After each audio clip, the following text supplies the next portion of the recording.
Olá, irmãos, que a graça e a paz do nosso Senhor e Salvador Jesus Cristo seja com cada uma de nossas famílias.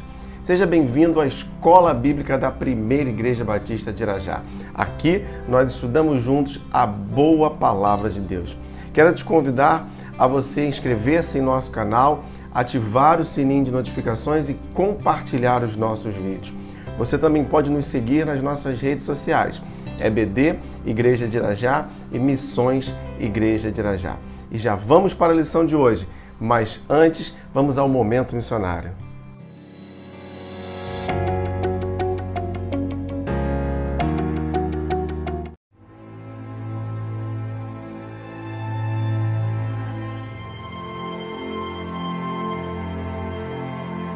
Com 11 anos caí numa das drogas. Curiosidade, falei, deixa eu ver como é que é. Fui, da primeira ali eu não quis soltar mais.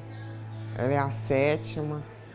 Tem uma que o Conselho Tutelar me tirou, mas eles mesmo adotaram. A gente que usa droga é muito difícil. Muito discriminado, eles se incriminam muito. E eu era só droga, roubando dos outros, roubando. Pra sustentar os vícios. A gente vira escravo, vira mendigo da droga.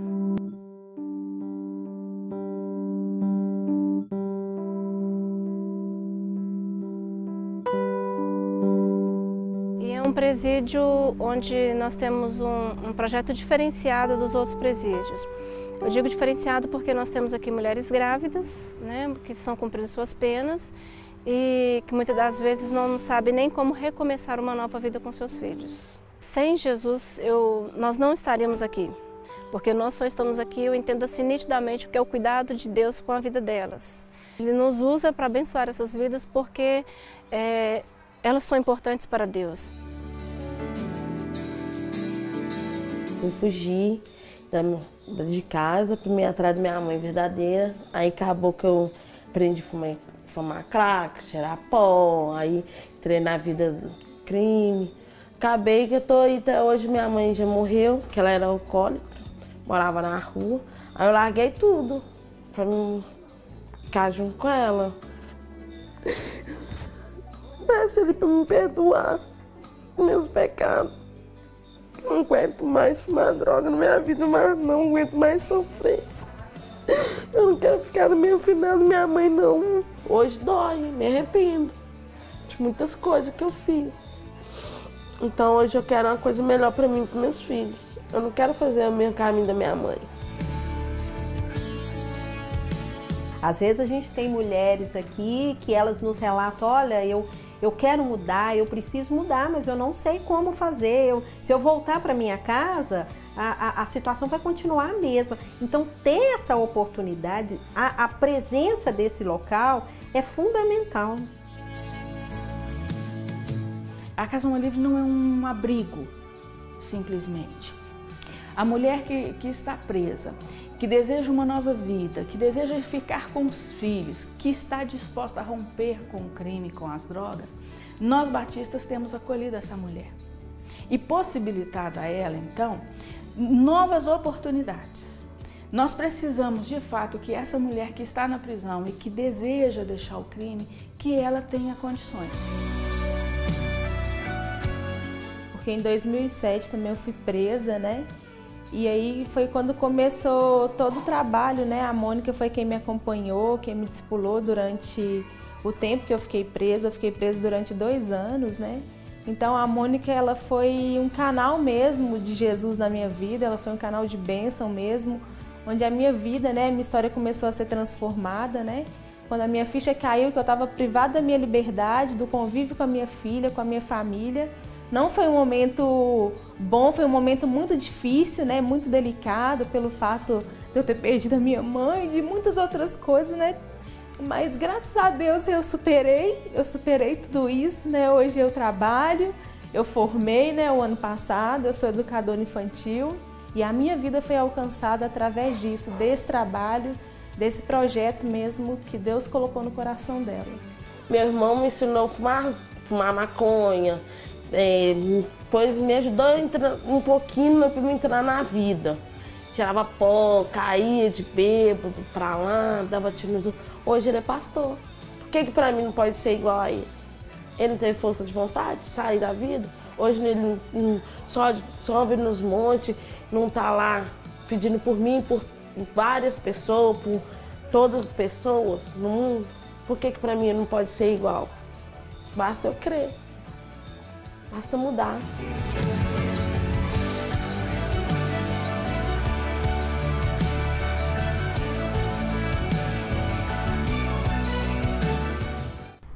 Nossa lição de hoje é a continuação da lição anterior, onde nós temos estudado o Pai Nosso, a oração que Jesus ensinou. Se você não assistiu à lição passada, você pode ir ao nosso canal do YouTube, pois lá estão disponíveis essa e todas as lições da nossa escola bíblica.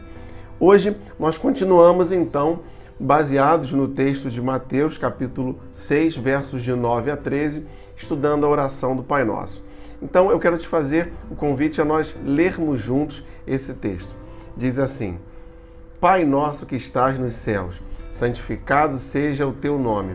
Venha o teu reino, seja feita a tua vontade, assim na terra como no céu. Dá-nos hoje o pão nosso de cada dia, perdoa as nossas dívidas, assim como perdoamos aos nossos devedores. E não nos deixes cair em tentação, mas livra-nos do mal, porque teu é o reino, o poder e a glória para sempre. Amém. Recapitulando o que estudamos anteriormente, vimos que Jesus nos ensina a orar na sua oração modelo, de modo a conhecermos o lado paterno de Deus, estarmos comprometidos para que a vontade de Deus seja feita nesse mundo e a contar hoje com o pão diário de amanhã. E agora nós vamos ver outras dimensões que a oração modelo que Jesus nos ensinou está trazendo para nós. Jesus nos ensinou a lidar com a confissão e com o pecado. O texto diz: e perdoa-nos as nossas dívidas, assim como também temos perdoado aos nossos devedores. Jesus está nos ensinando ou nos encorajando a confessar as nossas dívidas diante de Deus. E aqui há 2 pontos que precisam ser considerados. O primeiro, ninguém é perfeito a ponto de não ter algo a confessar diante do Senhor. E o segundo ponto, ninguém é tão pecador a ponto de não poder ser contado entre aqueles que seguem o Senhor. Certa feita, Jesus ele usa uma parábola para ilustrar uma situação semelhante a essa. Ele conta a história de um fariseu e de um publicano. Isso está lá registrado no Evangelho segundo Lucas, no capítulo 18. E o fariseu, ele era alguém que era zeloso pela lei de Deus, mas ele se considerava moral e espiritualmente perfeito. O publicano, já de maneira contrária, ele era uma classe de funcionários públicos que cobravam impostos. Então eles não eram bem vistos. E Jesus ele vai falar sobre a atitude de um e de outro. O texto diz assim, no capítulo 18 de Lucas, versos 11 e 12. O fariseu, em pé, orava no íntimo: Deus, eu te agradeço porque não sou como os outros homens, ladrões, corruptos, adúlteros, nem mesmo como este publicano. Jejuo 2 vezes por semana e dou o dízimo de tudo quanto ganho. O fariseu está fazendo uma oração arrogante. Ele está em pé, se gabando, exaltando as suas práticas religiosas. Ele cita o jejum e o dízimo. Lembrando nossa lição anterior, Jesus ele nos incentiva a essas atitudes de coração e não de maneira arrogante, não para um benefício próprio. E em contraponto, como eu disse, o publicano, no verso de número 13, diz assim: ficou à distância, ele nem ousava olhar para o céu, mas batendo no peito dizia: Deus, tem misericórdia de mim, que sou pecador. O publicano está tendo uma atitude humilde, contrita, reconhecendo suas falhas, reconhecendo as suas fraquezas. E Jesus, então, ele conclui da seguinte forma: este homem, e não o outro, foi para casa justificado diante de Deus. Pois quem se exalta será humilhado, e quem se humilha será exaltado. Na oração do Pai Nosso, nós somos ensinados a confessarmos os nossos pecados diante de Deus e contar a Ele exatamente quem nós somos. E quando assim o fazemos, Deus sempre nos revela coisas novas. Interessante olharmos para o texto que o apóstolo Paulo escreve em sua segunda carta aos Coríntios, no capítulo 12, versos de 7 a 9, pois ele está ali mostrando ou relatando uma fraqueza sua. Diz assim o texto: para impedir que eu me exaltasse, por causa da grandeza dessas revelações, foi-me dado um espinho na carne, um mensageiro de Satanás para me atormentar. 3 vezes roguei ao Senhor que o tirasse de mim, mas ele disse: minha graça é suficiente para você, pois o meu poder se aperfeiçoa na fraqueza. Portanto, eu me gloriarei ainda mais alegremente em minhas fraquezas, para que o poder de Cristo repouse em mim. O apóstolo Paulo chamou a sua fraqueza de espinho na carne. E é interessante perceber que ele imaginava que, ao se livrar desse espinho, ao se livrar dessa fraqueza, ele estaria sendo forte. Mas é muito interessante nós aprendermos com a resposta do Senhor ao apóstolo Paulo, que diz: minha graça é suficiente para você, pois o meu poder se aperfeiçoa na fraqueza. Nós devemos contar a nossa vida ao Senhor com toda a sinceridade. E Ele então há de nos levar a realidades que antes não estavam em nossa consciência e nos aperfeiçoar. Outra lição que aprendemos aqui hoje é que Jesus nos ensina a perdoar aqueles que nos ofenderam. Perdoar nem sempre é algo fácil. Em alguns momentos é muito difícil. O texto nos diz que nós devemos perdoar os nossos devedores. É interessante que a palavra perdão, aqui ela está sendo aplicada a dívidas impossíveis de serem pagas. Ou seja, é mais difícil ainda, porque a nossa dívida com Deus, inicialmente, ela era impossível de ser paga. O apóstolo Paulo, escrevendo em sua carta aos Efésios, capítulo 2, versos 8 e 9, ele diz: pois vocês são salvos pela graça, por meio da fé, e isto não vem de vocês, é dom de Deus, não por obras, para que ninguém se glorie. Não há obra, não há nada que possa ser feito para que nós alcancemos a salvação. A salvação é pela graça, e é dessa forma que nós devemos operar no perdão. Nós devemos perdoar aqueles que nos ofenderam, mesmo os perdões chamados mais difíceis, considerados mais difíceis. Então, qual é o caminho para nós percorrermos de modo a alcançarmos esse perdão? É a oração. O Evangelho de Mateus, em seu capítulo 5, verso 44, registra as palavras de Jesus, que diz: amem os seus inimigos e orem por aqueles que os perseguem. Jesus é um modelo de perdão para nós. Até mesmo na cruz, registrado lá em Lucas capítulo 23, verso 34, diz assim Jesus: Pai, perdoa-lhes, pois não sabem o que estão fazendo. Como eu disse, Jesus é o grande exemplo de perdão para nós. E nós devemos fazer assim como ele, orar por aqueles que não têm como reparar o mal que nos fizeram, até que o perdão se complete. Outra lição que aprendemos aqui hoje é que Jesus nos ensina a lidar com a tentação e com o maligno.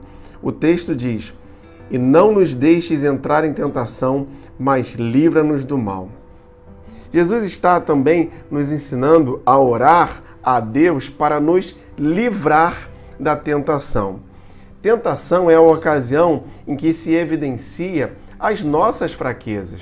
E aqui cabe uma observação muito breve, mas que é importante. Tentação difere de provação. Tentação, ela tem o objetivo de nos destruir através das nossas fraquezas. Ela quer nos levar à morte espiritual. A Bíblia registra em Tiago, capítulo 1, versos de 13 a 15, quando alguém for tentado, jamais deverá dizer: estou sendo tentado por Deus, pois Deus não pode ser tentado pelo mal, e a ninguém tenta. Cada um, porém, é tentado pela própria cobiça, sendo por esta arrastado e seduzido. Então, a cobiça, tendo engravidado, dá à luz o pecado, e o pecado, após ter se consumado, gera a morte. Esse é o aspecto da tentação. É um aspecto que visa a morte, que visa a nossa destruição. Já a provação, ela é permitida por Deus para o nosso crescimento e amadurecimento. Ainda em Tiago, capítulo 1, nos versos de 2 a 4, diz assim a palavra do Senhor: Meus irmãos, considerem motivo de grande alegria o fato de passarem por diversas provações, pois vocês sabem que a prova da sua fé produz perseverança, e a perseverança deve ter ação completa, a fim de que vocês sejam maduros e íntegros, sem lhes faltar coisa alguma. A oração que Jesus nos ensinou está então se referindo à tentação, ou seja, aquilo que vem contra nós com o objetivo de nos destruir. Isso é algo tão importante que o próprio Jesus advertiu os seus discípulos no Evangelho de Mateus, capítulo 26, verso 41. Vigiai e orai, para que não entreis em tentação. O espírito está pronto, mas a carne é fraca. Devemos orar então para que o Senhor não nos deixe cair em tentação. E mais uma lição que aprendemos hoje é que Jesus nos ensina a orar pedindo que Deus nos livre do mal. Mas como assim? Nós devemos orar pedindo que o Senhor nos proteja de todas as realidades ruins. Devemos orar então pedindo que Ele nos livre desses seres que existem para nos destruir. As Escrituras Sagradas, elas se referem ao inimigo das nossas almas como pai da mentira, Beelzebu, Satanás, tentador, príncipe deste mundo. E o diabo, então, e seus anjos, eles são uma realidade e eles têm uma missão muito clara, a prática da maldade. Por isso, nós devemos orar pedindo que o Senhor nos livre desse mal. Uma das maneiras mais eficazes de nós resistirmos às ações do inimigo é justamente orando. Primeira carta de Pedro, no capítulo 5, versos 8 e 9, diz assim: Sejam sóbrios e vigiem. O diabo, o inimigo de vocês, anda ao redor como um leão, rugindo e procurando a quem possa devorar. Resistam-lhe, permanecendo firmes na fé, sabendo que os irmãos que vocês têm em todo o mundo estão passando pelos mesmos sofrimentos. Devemos resistir ao diabo, então, com sobriedade e vigilância. O texto que lemos diz: sejam sóbrios e vigiem. Jesus, na oração modelo, está nos ensinando a sermos vigilantes e a orarmos. Vigilância e oração sempre andam juntas. E concluindo nossos estudos sobre a oração modelo que Jesus nos ensinou, nós vimos que ela não é apenas um grupo de palavras que devem ser repetidas, mas elas tratam de uma orientação para as nossas orações, onde nós devemos reconhecer a paternidade de Deus, aprender a temer ao Senhor, estarmos comprometidos com o Senhor e com a sua vontade, descansar sabendo que o pão de amanhã já está garantido hoje, confessar os nossos pecados e estarmos dispostos a perdoar, termos consciência de que o Senhor é quem nos livra e a estarmos vigilantes para resistir às ciladas do maligno. Então, eu quero orar com você nesse momento. Feche seus olhos. Senhor, te damos graças pela tua palavra. Muito obrigado porque ela encontra em nós corações sedentos de transformação. E nós cremos que o Senhor é aquele que nos transforma. Colocamos nossas vidas em tuas mãos, pedindo que a tua vontade seja feita. Olha para cada um de nós, para cada família que está ao alcance dessa lição, suprindo cada uma delas de acordo com as suas necessidades, mas debaixo, primeiramente, da tua vontade. Assim nós oramos, em nome de Jesus. Amém. E se você gostaria de enviar a sua dúvida, o seu comentário ou uma mensagem para nós, você pode fazer isso através do nosso e-mail ou das nossas redes sociais. Não se esqueça de inscrever-se em nosso canal, ativar o sininho de notificações e compartilhar os nossos vídeos para que outras pessoas tenham acesso à boa palavra do Senhor. Você também pode nos seguir nas nossas redes sociais, EBD, Igreja de Irajá, e Missões Igreja de Irajá. Muito obrigado por você estar conosco aqui na Escola Bíblica da Primeira Igreja Batista de Irajá.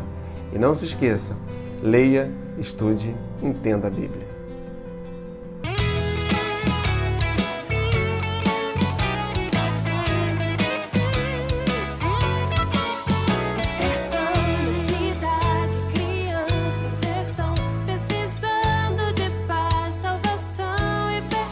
Não conhecem Jesus, nunca ouviram falar do amor diferente, capaz de salvar.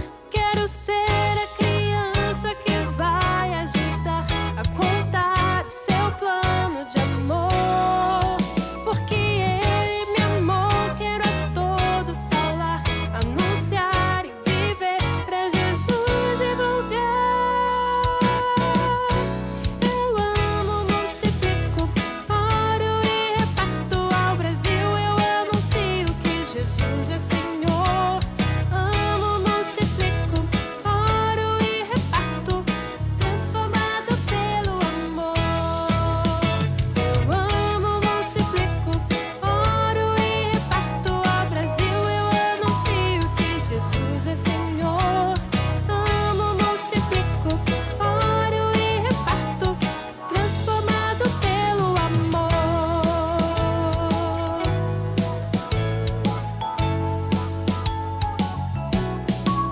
No sertão, na cidade, crianças estão precisando de paz, salvação e perdão. Não conhecem Jesus, nunca ouviram falar do amor diferente, capaz de salvar. Quero ser a criança que vai ajudar a contar o seu plano de amor. Porque Ele me amou, quero a todos falar, anunciar e viver pra Jesus divulgar. Eu amo, multiplico, oro e reparto ao Brasil. Eu anuncio que Jesus é Senhor. Amo, multiplico, oro e reparto, transformado pelo amor. Eu amo, multiplico, oro e reparto ao Brasil. Eu anuncio que Jesus é Senhor. Amo, multiplico, oro e reparto, transformado pelo amor. Amo, multiplico, oro e reparto. Amo, multiplico, oro e reparto. Amo, multiplico, oro e reparto. Amo, multiplico, oro